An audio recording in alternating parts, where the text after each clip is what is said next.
welcome to the 7th session of our study in Genesis. This week we're going to read chapters 17, 18, and 19 and look at another of God's covenants with Abraham and a promise of the birth of Isaac. Abraham and Lot both have special visitors, and we see the contrast between God's blessing and God's fury. But we're going to begin with a prayer. Oh God, our Father, open our eyes and enlighten our minds as we study your word. So grant that our minds may know your truth and our hearts may feel your love, and then confirm and strengthen our wills that we may go out to live what we have learned. Through Jesus Christ our Lord. Amen. While God is doing the blessing in these next few chapters, it is Abraham that we see at the ripe old age of 99 who is maturing into the father of the nation that is destined to grow from his seed, the father becoming clearly worthy of a great people. No longer concerned with just following the rules, we find issues of morality creeping into these stories. We begin to see moral strength and leadership contrasted with fear and indecision. We see a God who is testing the man he has chosen to lead his people, and we see a God willing to punish immorality and wrongdoing. Chapter 17 begins with God's covenant with Abraham. And I'm going to read from, this is from Alter's translation, beginning with verse 1 through verse 8, chapter 17.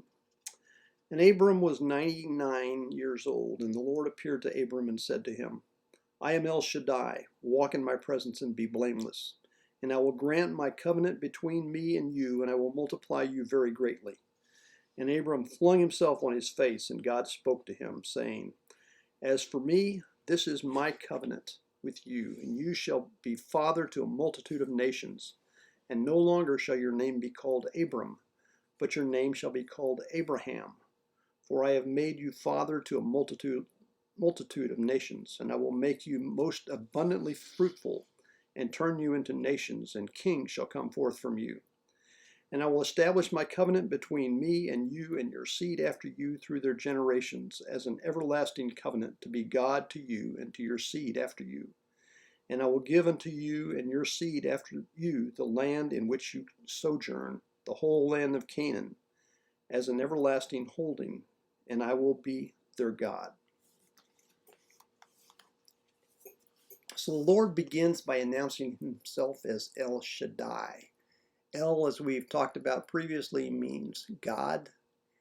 It's not clear exactly what Shaddai means, but we know that we're talking with God here. Shaddai, like El, was a Canaanite word that's somehow related to God. In the Bible, Shaddai is primarily used in poetry, but occasionally, as here, it's used in prose. Here we have a new covenant. Abram's name has been changed to Abraham, father of a multitude of nations. Abram and Abraham both mean exalted father. The real meaning of the name change has to do with Abraham's exalted status. It is like a king assuming the throne, or a commoner acquiring a lordship status. With the new status comes a new name. Verse 8 says, I will be God to them. This is an often repeated phrase in the Bible. I will be your God and you shall be my people, or some variation of that.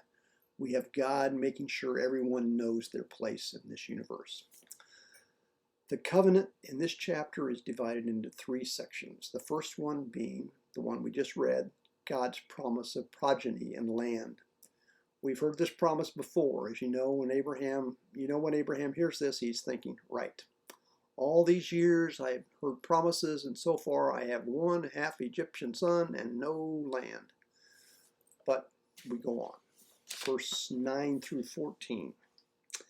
And God said to Abraham, As for you, you shall keep my commandment, and you and your seed after you through their generations. This is my covenant which you shall keep between me and you and your seed after you. Every male among you must be circumcised. You shall circumcise the flesh of your foreskin, and it shall be the sign of the covenant between me and you. 8 days old, every male among you shall be circumcised through your generations, even slaves born in the household, and those purchased with silver from any foreigner who is not of your seed.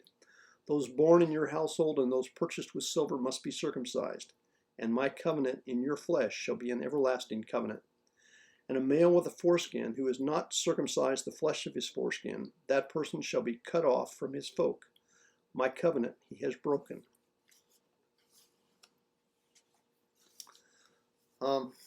So here we replace the cutting of animals that we had in chapter 15, which was the covenant, with the cutting of human flesh. So now Abraham, we know he's thinking, for all this good fortune that has befallen me so far, all this new land that I don't have a deed to yet, and all these children that I don't have, you want me to circumcise myself and all my household. So circumcision was practiced among several East Semitic peoples at the time and among the priestly class in Egypt, but not common among those like Abram or Abraham now from Mesopotamia. The second part of this covenant is the commandment of circumcision as a sign of the covenant. So now we have the first two parts, 15 through 17, and I'm going to read this from the Fox's translation, which is a little different, a little interesting, different feel to it. This is 15 through 17. And God said to Abraham, as for Sarai, your wife, you shall not call her name Sarai, for Sarah, princess, is her name. I will bless her, and I will give you a son from her. I will bless her, so that she becomes nations. Kings of people shall come from her. But Abram fell on his face and laughed. He said in his heart, to 100-year-old man shall there be children born, or shall 90-year-old Sarah give birth?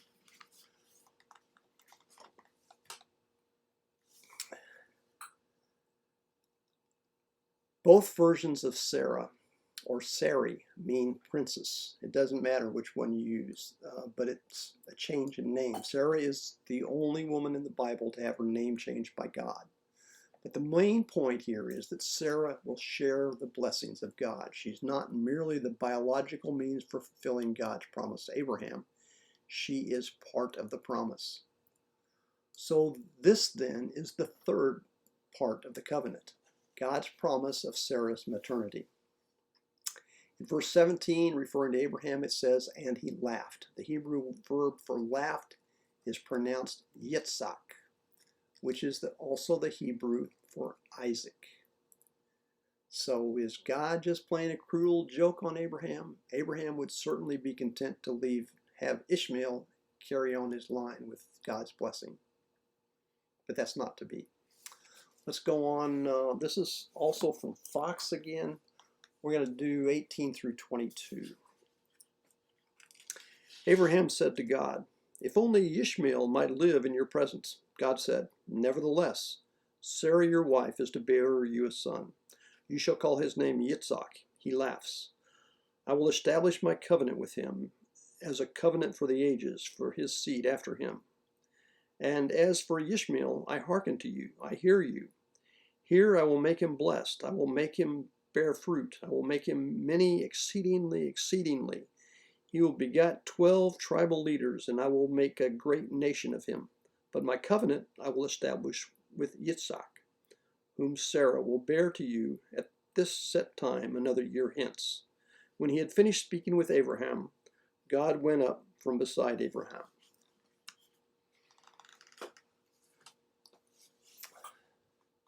So in verse 20 it says, as for Ishmael, I have heard you. I hearken to you. This is a play on words. If you remember from last week, Ishmael means God has heard. And we have here, as for Ishmael, I have heard you. Verse 21 tells us Sarah won't become pregnant immediately. It will take another year or so. It's interesting that both of the patriarchs, Abram and Jacob, have their names changed by God.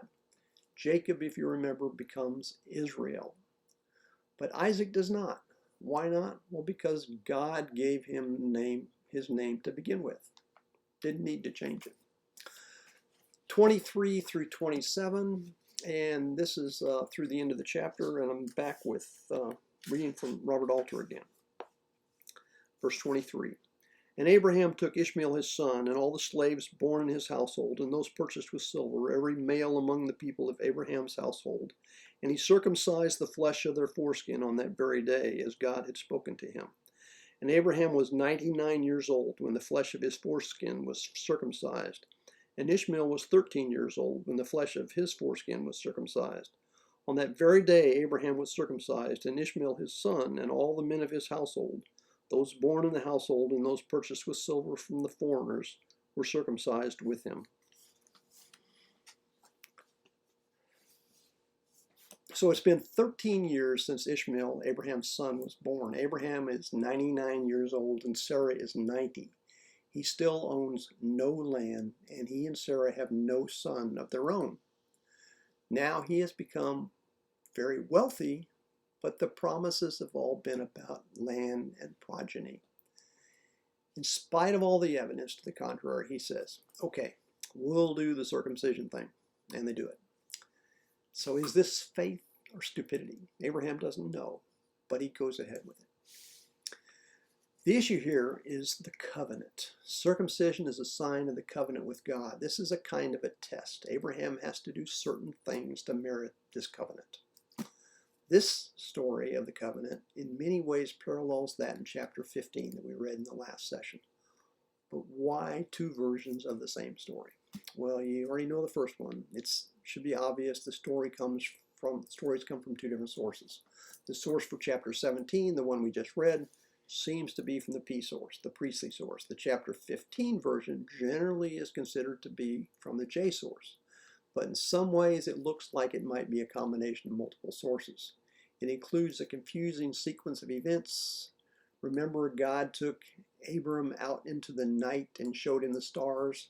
This was followed by the cleaving ceremony just before sunset, which in our world happens before the stars are out. We also have the strange dream forecasting the Israelites' 400 years of slavery in Egypt from Exodus. The implication is that chapter 15 is composed of multiple stories merged together. Chapter 15 seems to have elements from all three major sources, J, P, and E. But there's an alternative explanation, and that is that the redactor wrote chapter 15 himself. The guy that merged all these together wrote this chapter 15 himself to enhance the connection between Genesis and the Exodus stories. Don't know which one it was. So we go on to chapter 18, which we will see is paired well with chapter 19. Chapter 18, verse 1 through 6. And the Lord appeared to him in the terebinths of Mamre, when he was sitting by the tent flap in the heat of the day. And he raised his eyes and saw, and look, 3 men were standing before him. He saw, and he ran toward them from the tent flap, and bowed to the ground, and he said, My Lord, if I have found favor in your eyes, please do not go past your servant. Let a little water be fetched, and bathe your feet, and stretch out under the tree, and let me fetch a morsel of bread, and refresh yourselves. Then you may go on, for have you not come by your servant? And they said, Do as you have spoken. And Abraham hurried to the tent to Sarah, and he said, Hurry, knead 3 seahs of choice semolina flour, and make loaves. This sounds a little bit like the tale of Aquat, which is a Canaanite myth from Ugarit, which is an ancient city in what is now Syria. The childless Daniel is sitting by an entrance when he is visited by the craftsman god Kothar. He lifts up his eyes to see the divine visitor, then tells his wife to prepare a meal. This was written about 1350 BCE. For Abraham, extending hospitality is the primary act of civilized intercourse. He promises a little water and a morsel of bread while preparing a feast. In this section, we see repeated use of the terms pray, please, pass on by, and running or hastening, words and phrases consistent with extreme hospitality. We will see these same terms again in chapter 19. But we also see here some of the same confusing storylines that we saw in the Hagar meeting with the messenger story back in chapter 16. Where do the messengers or angels or the 3 men end, and where does God begin? Verse 1 of chapter 18 begins with Yahweh or Lord appearing to Abraham. In verse 2, we read of Abraham raising his eyes to see 3 men standing over him, as if it were the same event. The consistent biblical conception of God is that God cannot possibly be seen by a human, and that God cannot be contained by any one space. God can, however, make himself known to humans by some sort of apparition, or what is called a hypostasis, which looks like people or a man. The suggestion is that this is what may be happening here. Genesis 18:7 through 10. And to the herd Abraham ran and fetched a tender and goodly calf and gave it to the lad, who hurried to prepare it. And he fetched curds and milk and the calf that had been prepared, and he set these before them, he standing over them under a tree, and they ate. And they said to him, Where is Sarah your wife? And he said, There in the tent. And he said, I will surely return to you this very season, and look, a son shall Sarah your wife have. And Sarah was listening at the tent flap, which was behind him. So in verse 9 it says, and they said to him, which is again confusing. Did they all three say this in unison, or was it just one of them speaking? In verse 10 it says, he said. Or is this some combination of two stories, one with three men and one story with just one visitor? The fact that the visitors knew his wife was named Sarah was a clue to Abraham that these men were not ordinary humans. We'll go on with verse 11 through 15. And Abraham and Sarah were old, advanced in years. Sarah no longer had her woman's flow. And Sarah laughed inwardly, saying, After being shriveled, shall I have pleasure, and my husband is old? And the Lord said to Abraham, Why is it that Sarah laughed, saying, Shall I really give birth, old as I am? Is anything beyond the Lord? In due time I will return to you at this very season, and Sarah shall have a son. And Sarah dissembled, saying, I did not laugh, for she was afraid. And he said, Yes, you did laugh. Sarah laughs. Notice how the three visitors have now become the Lord. From the Lord to three visitors and back again. And again, possibly the merger of two separate traditions. Even in this extraordinary situation, Sarah is seen as much more human than Adam and Eve or even Noah were in the primeval history. Sarah denies laughing. Again, the term for laughing is yitzhak. After her son's birth, Sarah will laugh again, not in disbelief this time, but in joy. 16 through 19. And the men arose from there and looked out over Sodom. Abraham was walked along with them to see them off. And the Lord had thought, Shall I conceal from Abraham what I am about to do? For Abraham will surely be a great and mighty nation, and all the nations of the earth will be blessed through him. For I have embraced him, so that he will charge his sons and his household after him to keep the way of the Lord, to do righteousness and justice, that the Lord may bring upon Abraham all that he spoke concerning him. So now they're men again, and we hear the Lord thinking. We seem to have the two men going away, and the Lord remains with Abraham. Perhaps this has been how it was all along, the Lord and two men, where initially the Lord looked like a man. Here we have God thinking to himself, considering letting Abraham know what he is going to do. And if he does this, he will be bestowing on Abraham the role of prophet. Verse 19 in here is the first time in the covenantal promise is explicitly made contingent on moral performance. We're going to go on to 20 through 26. And the Lord said, The outcry of Sodom and Gomorrah, how great! Their offense is very grave. Let me go down and see whether it is the outcry that has come to me. They have dealt destruction, and if not, I shall know. And the men turned from there and went on towards Sodom, while the Lord was still standing before Abraham. And Abraham stepped forward and said, Will you really wipe out the innocent with the guilty? Perhaps there may be 50 innocent within the city. Will you really wipe out the place and not spare it for the sake of the 50 innocent within it? Far be it from you to do such a thing, to put to death the innocent with the guilty, making the innocent and guilty the same. Far be it from you. Will not the judge of all the earth do justice? And the Lord said, should I find in Sodom 50 innocent within the city, I will forgive the whole place for their sake.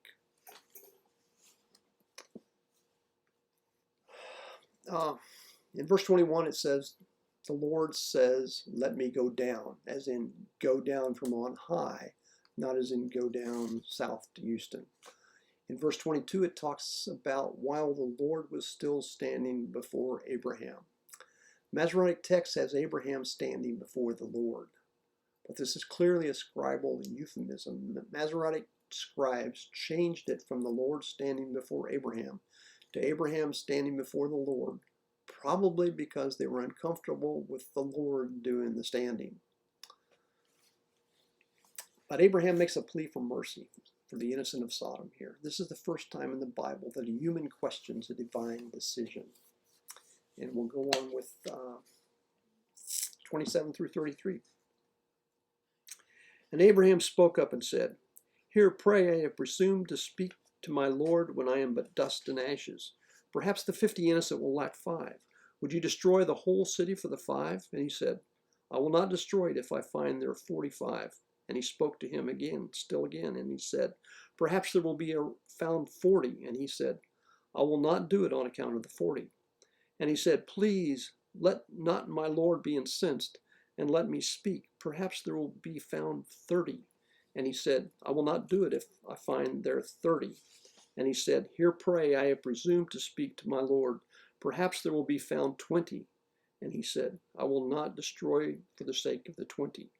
And he said, please let not my Lord be incensed, and let me speak just this time. Perhaps there will be found 10. And he said, I will not destroy for the sake of the 10. And the Lord went off when he finished speaking with Abraham, and Abraham returned to his place. Here we see a total about-face with Abraham, fully aware that he is walking a dangerous tightrope. This section is known as the Great Intercession.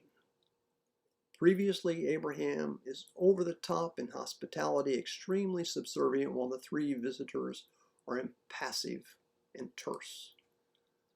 But here,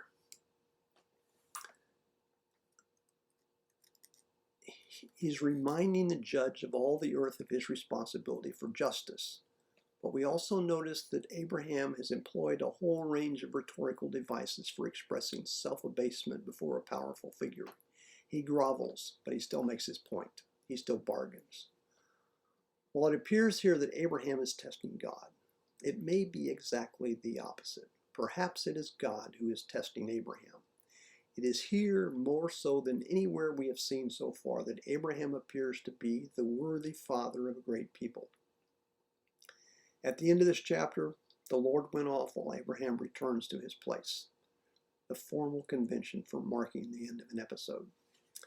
Now we start with chapter 19. This chapter is paired with chapter 18. So we look for parallels here, specifically with a hospitality scene in chapter 18. So I'll start with 19, verse 1 through 4. And the 2 messengers came into Sodom at evening, when Lot was sitting at the gate of Sodom. And Lot saw, and he rose to greet them and bowed, with his face to the ground. And he said, Oh, please, my lords, turn aside to your servant's house to spend the night, and bathe your feet, and you can set off early on your way. And they said, No, we will spend the night in the square. And he pressed them hard, and they turned aside to him and came into his house. And he prepared them a feast and baked flatbread, and they ate. They had not yet lain down when the men of the city, the men of Sodom, surrounded the house, from lads to elders, every last man of them. So we have Lot just like Abraham sitting in an entrance. He's sitting at the entrance of the city. Abraham was sitting at the entrance to his house, to his tent. Lot's feast looks more like a morsel that Abraham had promised to his visitors, but we're not sure. It says he prepared them a feast and baked flatbread. Here we want to compare the men who are the visitors with the men of the city who are primarily interested in homosexual gang rape. Sometimes it's difficult to follow which men we're talking about as we follow through this story, so you have to pay attention. We'll go on from 5 through 11. And they called out to Lot and said, "Where are the men who came to you tonight? Bring them out to us so that we may know them." And Lot went out to them at the entrance, closing the door behind him, and he said, "Please, my brothers, do no harm. Look, I have 2 daughters who have known no man. Let me bring them out to you to do to them whatever you want. Only to these men do nothing, for have they not come under the shadow of my roof beam?" And they said, "Step aside."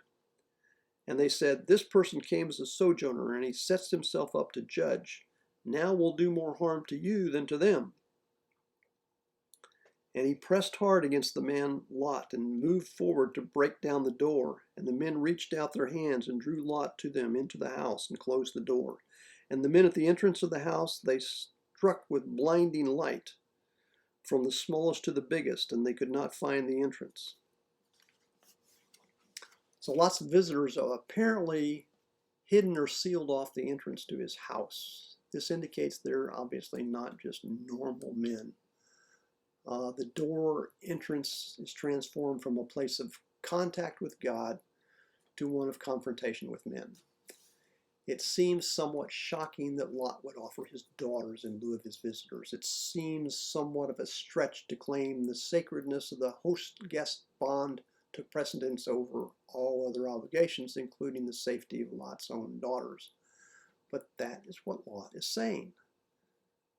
But this may not be just the Near East tradition of hospitality that we see here, but bargaining, or what is called gracious insincerity. Lot is making an extraordinary gesture, but no one is supposed to take him up on it. Unfortunately, it doesn't work in this horrible town, and the crowd only becomes angry.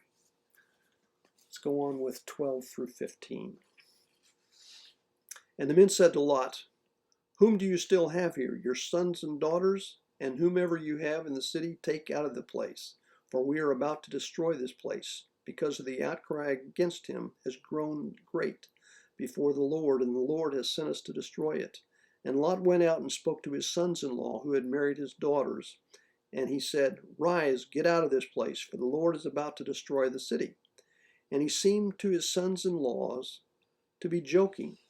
As the dawn was breaking, the messengers urged Lot, saying, "Rise, take your wife and your 2 daughters who remain with you, lest you be wiped out in the punishment of the city."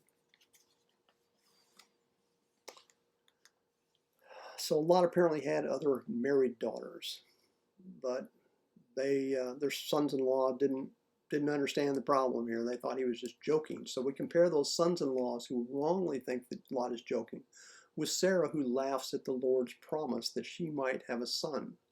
The verb used here is the same for Sarah's laughing. It's just a different conjugation. We go on through 16 through 22. And he lingered, and the men seized his hand and his wife's hand and the hands of his 2 daughters in the Lord's compassion for him, and led him outside the city. And as they were bringing them out, he said, "Flee for your life. Don't look behind you, and don't stop anywhere on the plain. Flee to the high country, lest you be wiped out." And Lot said to them, "Oh, no, my lord. Look, pray. Your servant has found favor in your eyes, and you have shown such great kindness in what you have done for me in saving my life. But I cannot flee to the high country, lest evil overtake me and I die. Here, pray, this town is nearby to escape there, and it is a small place. Let me flee there, for it is but a small place, and my life will be saved." And he said, "I grant you a favor in this matter as well, and I will not overthrow the town of which you spoke. Hurry, flee there, for I can do nothing before you arrive there." So, it seems here Lot is somewhat of a weak character. He has to be led out of the city by hand, and as a city boy, he is terrified of trying to survive in the landscapes or cliffs and the mountains. But he's willing to go to this small city, and they're willing to allow him to do that. We go on with chapter 19, 23 through 26. Therefore the name of the town called Zoar. The sun had just come out over the earth when Lot arrived at Zoar, and the Lord rained upon Sodom and Gomorrah brimstone and fire from the Lord from the heavens. And he overthrew all those cities, and all the plain, and all the inhabitants of the cities, and what grew in the soil. And his wife looked back, and she became a pillar of salt. So Lot and his family head for this piddling little town of Zoar. Lot's wife looking back is contrasted with Abram's looking out in the next two verses we see here, verse 27 and 28. And Abraham hastened early in the morning to the place where he had stood in the presence of the Lord. And he looked out over Sodom and Gomorrah and over all the land of the plain, and he saw, look, smoke was rising like the smoke from a kiln. So early morning, down in the plain, early in the morning, the Lord rains fire and brimstone. Meanwhile, a few minutes later, up in the heights of Hebron, Abraham takes in this awful panorama. Verses 29 through 38, through the end of the chapter. And it happened when God destroyed the cities of the plain that God remembered Abraham and sent Lot out of the upheaval, as the cities in which Lot dwelled were overthrown. And Lot came up from Zoar and settled in the high country, his two daughters together with him, for he was afraid to dwell in Zoar. And he dwelt in a certain cave, and he and his two daughters. And the elder said to the younger, our father is old, and there is no man on earth to come to bed with us like the way of all the earth. Come, let us give our father wine to drink, and let us lie with him, so that we may keep alive seed from our father. And they gave their father wine to drink that night, and the elder came and lay with her father, and he knew not when she lay down or when she arose. And on the next day the elder said to the younger, look, last night I lay with my father. Let us give him wine to drink tonight as well, and come lie with him, so that we may keep alive the seed from our father. And on that night as well they gave their father wine to drink, and the younger arose and lay with him, and he knew not when she lay down or when she arose. And the two daughters of Lot conceived by their father, and the elder bore a son and called his name Moab. He is the father of the Moab of our days. And the younger as well bore a son and called his name Ben-Ami. He is the father of the Ammonites of our days. And that's the end of chapter 19. So we have Lot, who thought he was a city boy, becomes frightened of living in Zoar and does an about-face and moves to a cave in the mountains. There are the obvious parallels with this narrative in the flood story. First time flood, next time fire. God wipes out a whole population because of epidemic perversion, saving only one family. In both cases, the male survivor becomes drunk and is sexually violated by his offspring. Both the flood story and this story are concerned with keeping the seed alive. So we also have in here the origins of Moab and Ammon. So today we have seen the personality of Abraham come more into focus in the hospitality scenes. Abraham and Lot are both eager to please, but ultimately Abraham comes out as stronger, even willing to bargain with God for the towns of Sodom and Gomorrah. Lot seems much more fearful and almost whiny by contrast.